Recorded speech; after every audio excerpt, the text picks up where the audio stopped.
आशीर्वाद की जरूरत। लॉन्ग लिव उबागरा की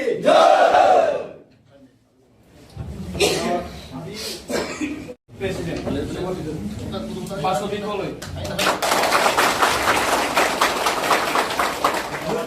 तरफ से व्हाइट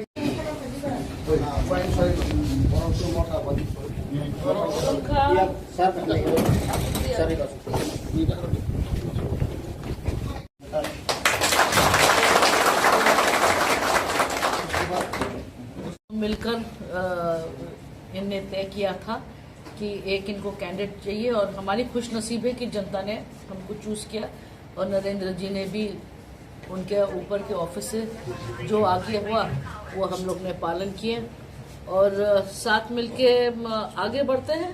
हम अपने लोग को आगे बढ़ाएंगे, अपने आवाज़ पहुंचाएंगे सेंट्रल गवर्नमेंट में।